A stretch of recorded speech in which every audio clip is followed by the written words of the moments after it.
28-year-old Brodie Bond admits she's made mistakes, but none bigger than blowing her father's inheritance of more than $200,000 on clothes and drugs.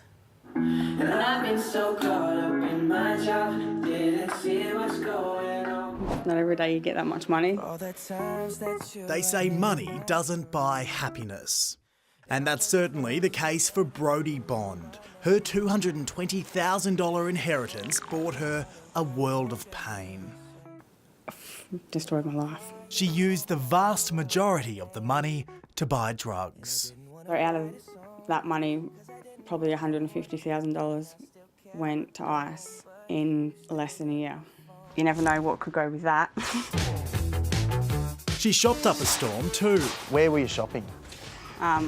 All the big clothes shops, Supre, JJ's, Best and Less, Kmart. Then there were the big ticket purchases. And I bought a car. What happened to that car though? I crushed it. The 28-year-old, in spectacular fashion, has blown a once-in-a-lifetime opportunity. And you could have been buying a house. Yeah.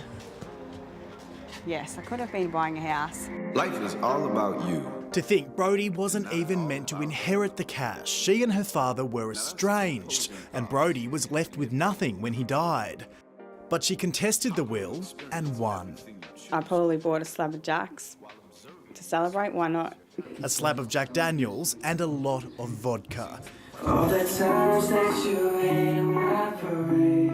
Here she is partying with a friend after the cash hit her account. Justin Bieber playing in the background, a bong in the foreground, and shot after shot of hard liquor. And I didn't want to write a song, 'cause I didn't want to thinking I still care, but don't. This all under the watchful eye of a picture of dear old dad on the wall. But now the party's well and truly over for Brodie. She's got next to nothing. Hundreds of thousands of dollars down the drain. Yep. He obviously wrote a will in good faith, hoping that money would be distributed fairly.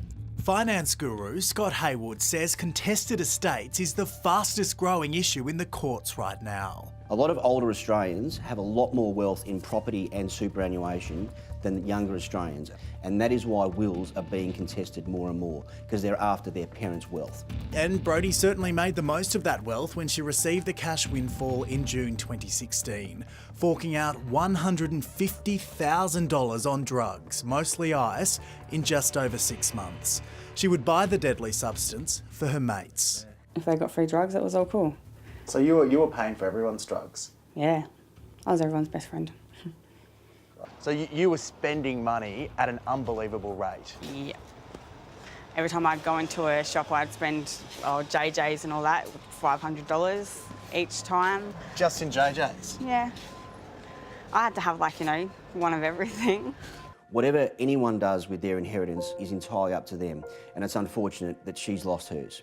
Brodie had only dabbled with ice in the past, but after receiving the money, she became a full-blown addict. The addictive nature of it is just horrendous for so many people.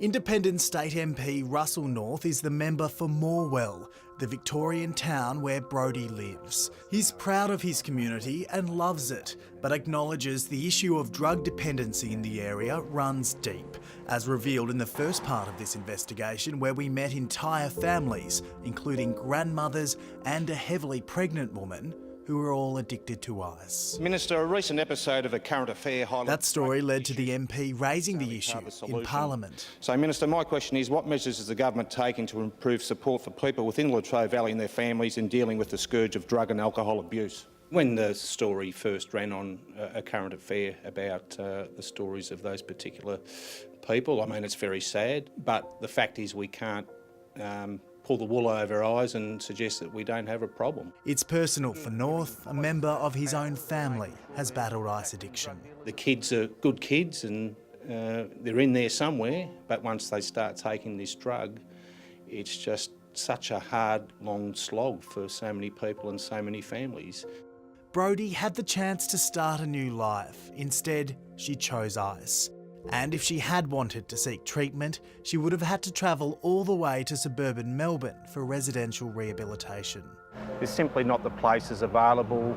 The cost is an imperative for many people that they simply can't afford. The good news is, Brodie says she's learned her lesson.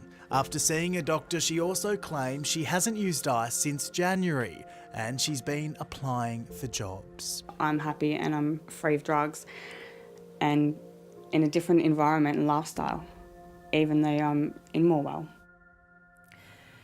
It's a big achievement to kick the drugs. We wish Brodie well on the job front, and she's also looking to enrol in a florist course.